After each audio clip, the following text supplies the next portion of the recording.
Mr. President, Palestine will not disappear. But every day, children, women, men, entire families disappear. Communities are uprooted. Neighborhoods are turned to dust. Lives are shattered. Land is grabbed. Homes are demolished. This is the dark reality of life in Palestine under Israel's illegal occupation. We have a duty to bring this suffering to an end, collective duty, and to do it in a way that leads to an end of the occupation and conflict once and for all, so our people never experience such pain and loss again, and all peoples can live in peace and security. We have been confronted as a nation with the denial of our rights, with an attempt that continues to this day to push us out of geography and history, to deny our existence, our belonging to the land, our rights as human beings and as a people. All peoples are endowed with a certain rights, known as inalienable rights, and our people are not less worthy and are not less entitled to them. The Palestinian people have a right to life, to liberty, to security, and to dignity. The reality our people continue to endure is one of death and devastation, dispossession and colonization, despair and displacement. But this reality is man-made. Let me repeat, it is man-made, occupation-made. It is neither their fate nor a fatality. It can be unmade. We hope and pray and work relentlessly for an end of the genocide today. And that is the most sacred goal, given the horrors every day brings upon 2 million people. But tomorrow matters as well. And what we need is not a pause in the violence and injustice, but an end to it. Violence is an impasse. It must not be fueled nor tolerated. It must be stopped. And we will not relent in our rejection of violence against civilians, Palestinians and Israelis. This is a legal, political, moral principle we will not abandon. Likewise, injustice must never be justified or shielded by anyone under any circumstances. It should never be justified. It must be brought to an end. Mr. President, Palestine is committed to peace. We are the ones who need it most in the midst of these unimaginable horrors. And peace needs to be a shared objective to become a shared reality. We are translating that commitment to peace in our actions every day. In the face of unhinged Israeli militarism, Palestine has chosen pacifism. Our part of the world does not need more death and destruction. It needs peace. Freedom will lead to peace, and peace will lead to shared security and prosperity. This is the path we must embark on. Had Resolution 2334 been implemented, had the ICJ advisory opinion on the illegality of the Israeli occupation of the West Bank, including East Jerusalem and the Gaza Strip, had been upheld, peace would be a reality today. Mr. President, over the course of the last week, the entire world rallied around clear objectives. It was a high-level week, mainly on Palestine. We thank the great majority of UN membership who made it so. We thank you all. You made history last week. From countries that recognized the state of Palestine, to those who adopted measures to end the war and occupation, to those who pledged their political and financial and humanitarian support, to those who pledged protection to end the famine and stop the massacres, to the countries that gathered at the International Peace Conference co-chaired by Saudi Arabia and France and endorsed the New York Declaration and took part in the Global Alliance for the Implementation of the Two-State Solution. The world mobilized for an end of the war on the Palestinian people, for an independent and sovereign Palestinian state, for the two-state solution. This initial part has been accomplished, and thank you to all of you. Now we roll our sleeves and get ready for what needs to be done.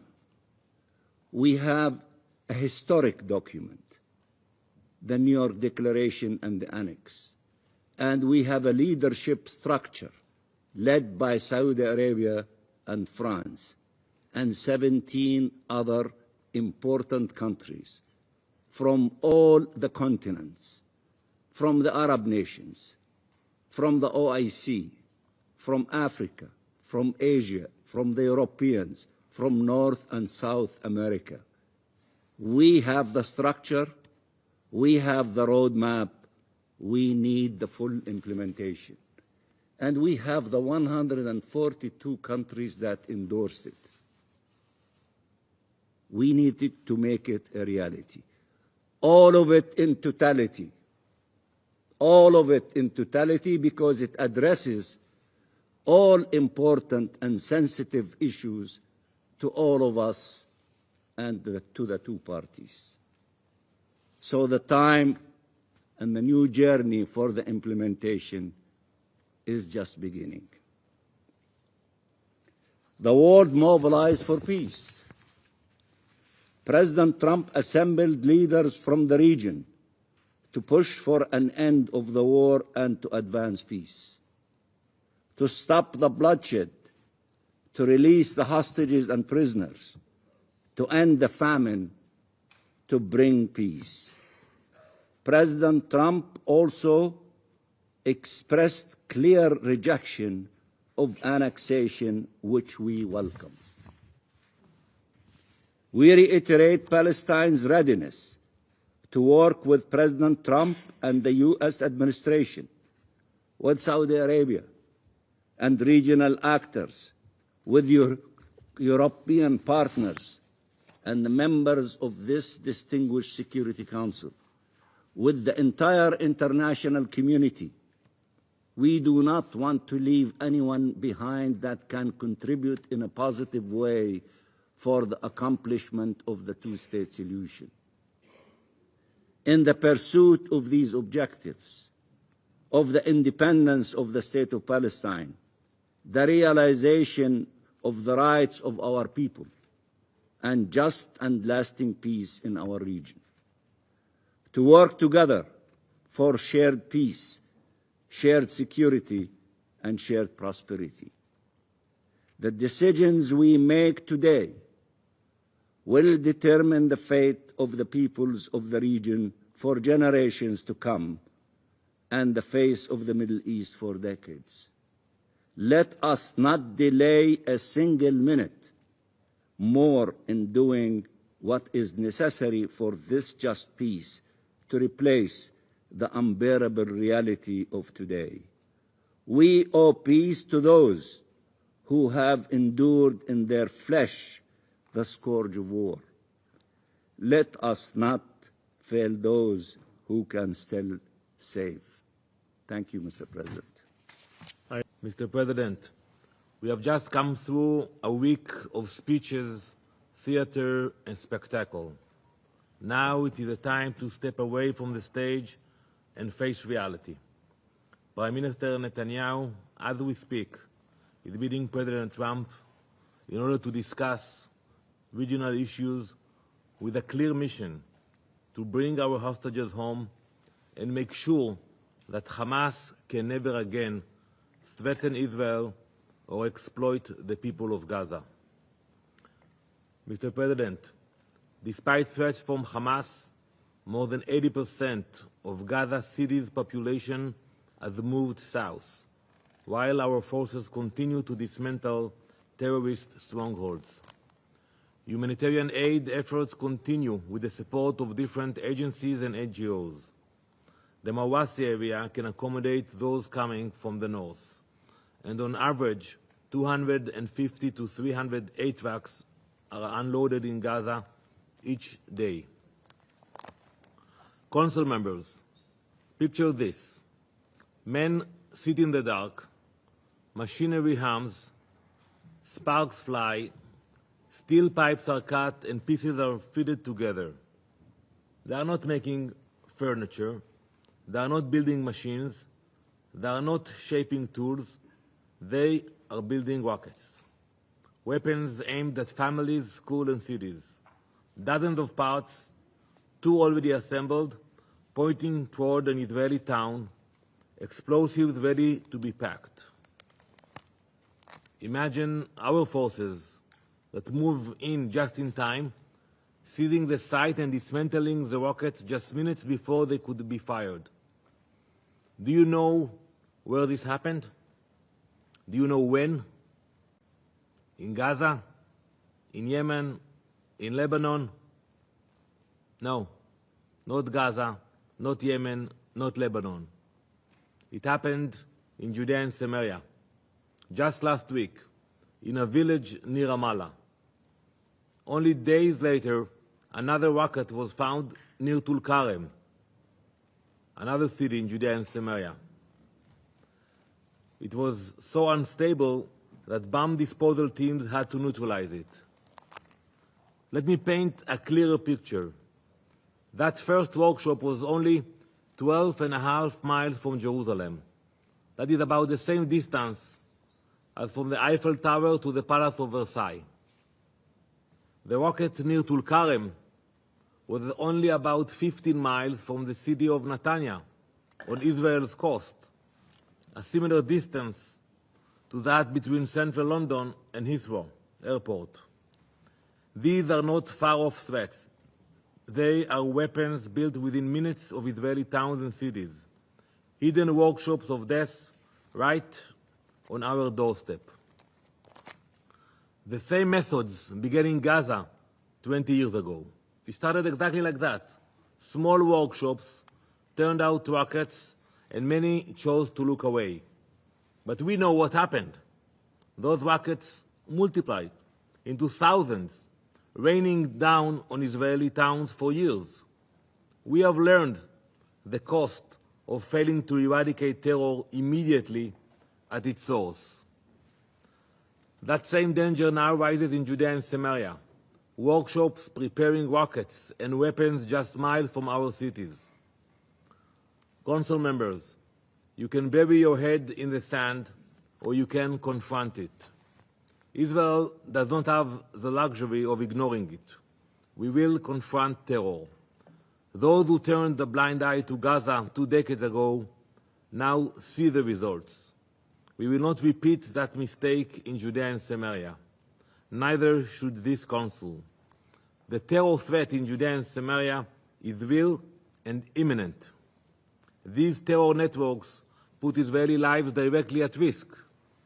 Yet, just last week, President Macron, in an interview in CBS, he claimed, and I quote, There is no Hamas in the West Bank. Better check again. Earlier this month, Hamas claimed responsibility for the attack at a crowded bus stop in Jerusalem where 2 Hamas terrorists murdered 6 innocent Israelis. In June, our forces uncovered 2 major Hamas infrastructures in Hebron and Bethlehem. Under Operation Iron Wall, we arrested 600 weapons. We destroyed 15 observation posts and 20 weapon workshops. And we arrested 70 Hamas terrorists in the Hebron region alone. In November 2024, Israeli forces stopped an Iranian shipment of rockets, bombs, rifles, and launchers headed for terrorists in Jenin. Yes, Iran is there too, in Judea and Samaria, arming, funding, and coordinating terror. These are the facts. So to those who question whether there is Hamas terrorist activity in the West Bank that threatens our security, the answer is yes. Last week, during the UN General Assembly Week, there was no shortage of speeches and declarations. Some actors in the Middle East posed as peace brokers, while at the same time arming, training, and funding terrorists. Their hands are not clean. They fuel instability, not peace. You know, when you look in our tradition, the rabbis in the Midrash, Tehillim, on Psalm 11, they tell a story about a man that's thousands of years ago. A man sets fire to a field, then rushes forward with water, pretending to be the savior. That is what we see today.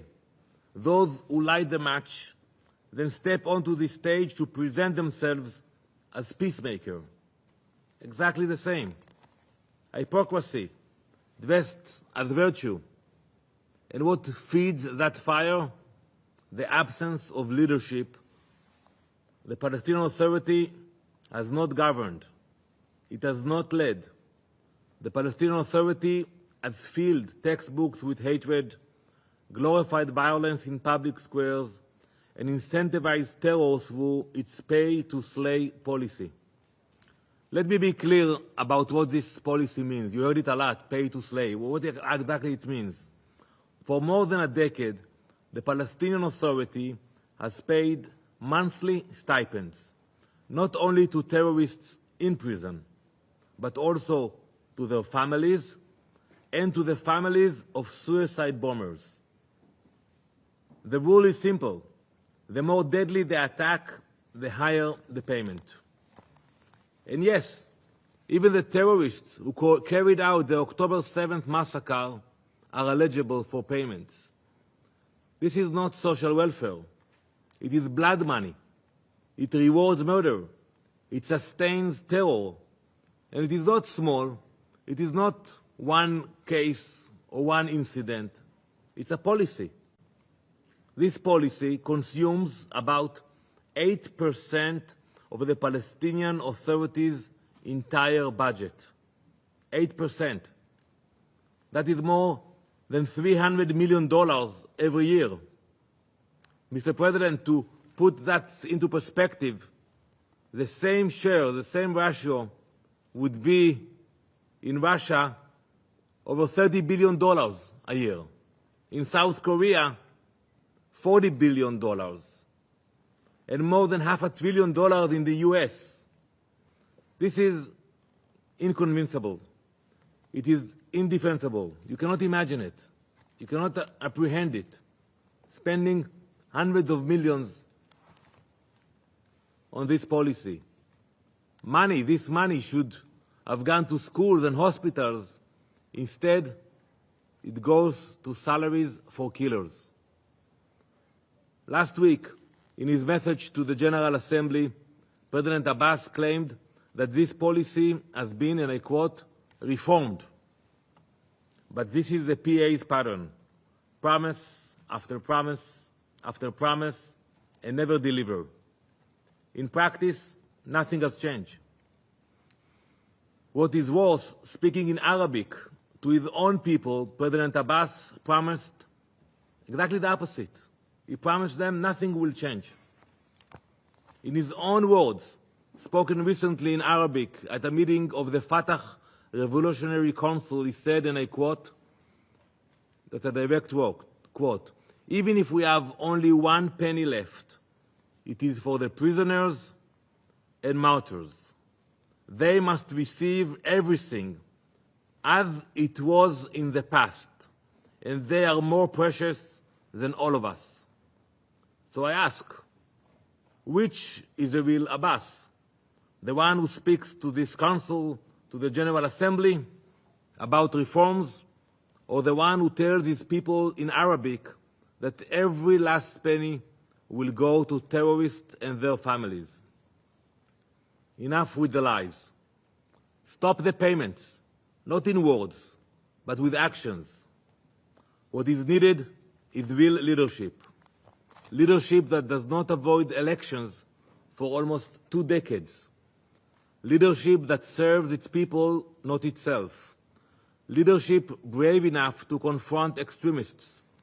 Leadership with moral clarity to end corruption and incitement. Leadership responsible enough to stop paying salaries to killers. Mr. President, while we take decisive action in Judea and Samaria to remove these threats, our operations in Gaza continue with the same determination to bring our hostages home. Israel fights on multiple fronts, but with a clear purpose. Our objectives are not complicated: to bring the hostages home and to eradicate Hamas. But peace will not come through speeches or declarations. It will only come through courage, accountability, and the will to end terror at its core. This Council faces a choice. You can look away or you can confront reality. Israel has already chosen. We will face reality. We will confront terror. We will secure our future. Thank you, Mr. President. I think it's becoming crystal clear that almost the entire international community is moving in the direction of peace and putting an end to this tragedy in Gaza. The Israeli leadership, not the representative in this room, but his boss, stated it clearly, setting the stage of moving the war to the West Bank, as if what we need is more wars. They're not satisfied with all of the killings and the destruction in Gaza under all the claims that they made. Now they are making it crystal clear, phase 2 or chapter 2 of the same thing, of erasing the Palestinian people, the nation, and they say it very clearly under the banner, no to the two-state solution in which we have global consensus around it, and no to the Palestinian state.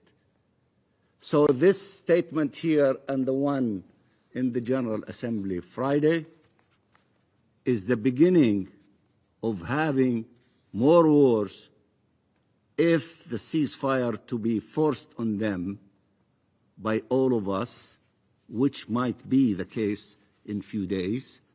They are setting the stage to go to chapter 2. We need to prevail, all of us, by giving peace a chance.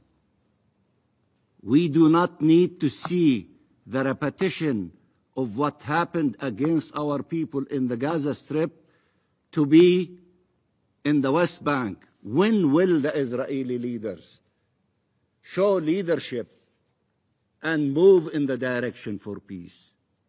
And you know the reason why his boss doesn't want peace? Because the moment they have ceasefire and beginning of peace in Israel, you know what will be the future of the Prime Minister, who is a wanted international criminal by the ICC. So the challenge for us, should we give peace a chance and to start the healing of all of these wounds, and to give a political hope and horizon for the Palestinian people and the Israeli people and all the peoples in the Middle East? Or should we continue in this perpetual war forever? We have chosen peace. You have chosen peace. There is a party that is beating the drums to move it in the direction of the West Bank, and we should succeed in not allowing them to do so. Thank you, Mr. President. President, as I said at the beginning of my speech, that Prime Minister Netanyahu is meeting as we speak with President Trump to discuss a ceasefire, and the negotiators are involved in that negotiations. But I haven't got an answer, Mr. Mansour. Will you stop the payment for terrorists who committed horrible crimes? Will you stop with that policy? You can say no, or you can say yes. And you referred about our activities in Judea and Samaria, and you are absolutely right. If you will not face the extreme forces in Judea and Samaria, we will have to go in and deal with the terrorists. Look what happened in Gaza. We left Gaza 2005, 20 years ago, completely. We gave you the keys. We told you, you will rule Gaza, the PA. You got the opportunity, but you were not able to confront the extremists. Hamas took over, and then we had no choice after October 7th and to go in. And if the same will happen in Judea and Samaria, and you will not be able to confront the radicals in Jenin, in Tulkarem, and you will allow them to take over, so what do you think? We will sit idly by and wait for rockets to fly into Israel, or for Hamas to invade Israel from Judea and Samaria? No. You have to face the radical forces. And the fact that you are not able to provide an answer about the payment, about the 8% which I introduced the Council with the numbers, it's worrying all of us. You should confront the radicals, take responsibility. We have no desire to be in Gaza. I have said it many times. We have no desire to go into Jenin and fight Hamas in the camps in Jenin. But it's your responsibility. Every nation, when you have terror activity, you deal with it. You confront it. But if you are not capable of doing it, then the responsibility will be on our shoulders. Thank you, Mr. President. Thank you, Mr. President. Thank you, Deputy Special Coordinator Alec Barra, for your briefing. Unfortunately, colleagues, today's meeting is yet another example of this Council's obsessive focus on Israel. This is the second time in less than a week that this Council has met on this subject. As I noted then, there have been more than 80 meetings on Israel since October 7th. This constant drumbeat of meetings only distract from and unfortunately undermine the serious work needed to address issues of international peace and security, including the United States' efforts to free all 48 hostages who remain in Hamas's captivity right now as we speak. Our work to bring this war to an end and to give Gaza and the Palestinian people a future free from Hamas. Resolution 2334, the ostensible focus of today's briefing, is a fundamentally flawed resolution. It wrongly delegitimizes Israel, including by denying the reality that Jerusalem is its lawful capital. Resolution 2334 exemplifies the outmoded thinking that has led to failure after failure in Middle East diplomacy. Every 3 months, this Council considers the implementation of 2334 by rote. This is in addition to the regular monthly briefing and the quarterly general debates on the Middle East, which focus almost entirely on Israel. And so this constant drumbeat of meetings continues to distract from doing the actual work. Doing the actual work, colleagues, that that many pressing threats to international peace elsewhere around the world so sorely need. So perfunctory briefings like this one today do nothing to end the conflict or bring the war to a close. The United States continues to work tirelessly to free all 48 hostages and end the war. President Trump just last week told the General Assembly that empty words do not solve wars. Action does. Action does. President Trump just this last week hosted a key meeting with the leaders of Arab and Muslim majority states to coordinate the day after planning for Gaza.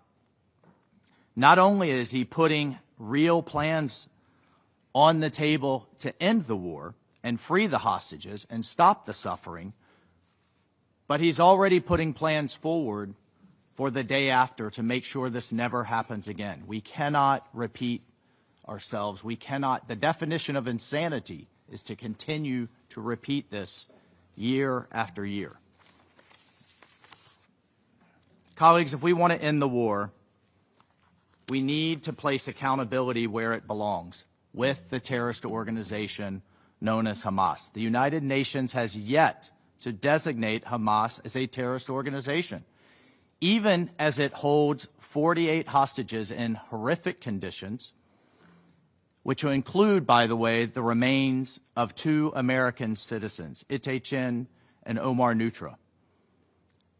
Hamas has made these hostages dig their own graves on camera. All of us desire peace, colleagues. All of us desire peace. But we should be united by one message for Hamas: release the hostages now and end this war. Hamas bears absolute responsibility for the ongoing war in Gaza. Hamas began a war on October 7, 2023, with a massacre of innocent people, including women, children, and the elderly. Unfortunately, while Israel has accepted the negotiators' proposals, Hamas has repeatedly rejected these reasonable offers to make peace. Now, as if to encourage continued conflict, members of this body rewarded Hamas for its horrible atrocities, including October 7th, by unilaterally recognizing a Palestinian state. Hamas sees actions like that as winning, and as a win for them, and as a reward for their horrific actions. So rather than reward Hamas, this council and all member states should pressure it to end the bloodshed, disarm, and give the people of Gaza a chance for a peaceful life. It is time to stop repeating this failed approach. President Trump's approach of peace through strength has yielded historic accomplishments in a very short amount of time. In his first term, he brought peace, prosperity, and regional integration through the historic Abraham Accords. Earlier this year, this administration negotiated a ceasefire that freed many hostages. And by holding Hamas accountable, we can free the hostages and end this war. The United States will continue to work on improving the humanitarian situation on the ground, supporting the Gaza Humanitarian Foundation as it delivers life-saving aid to those in need without empowering the terrorists. The GHF continues to provide vital food aid to Palestinian civilians in Gaza, distributing now 175 meals as of September 8th. We also call on the Palestinian Authority to live up to its commitments at Oslo and condemn Hamas's terrorism consistently and unequivocally, to stop the incitement of terrorism and to fully implement its commitment to end the program of cash payments to terrorists and their families. Colleagues, a stable West Bank keeps Israel secure and is in line with this administration's goal to achieve peace in the region. The United States will continue to work tirelessly with Israel and our Arab partners to negotiate peace, get the hostages back, and create a brighter and more prosperous future for the region's people. Thank you. It's 2025. America's debt is over $37 trillion, and the dollar just had its worst crash since 1973. That puts your savings and your family's future at risk. That's why we trust Alpha Omega Gold, a company that stands unapologetically with Israel and supports Stand Tall Israel. Visit ao.gold/stand to claim your free precious metals wayfinder guide or call 1-855-426-4653 today. Protect your future before it's too late.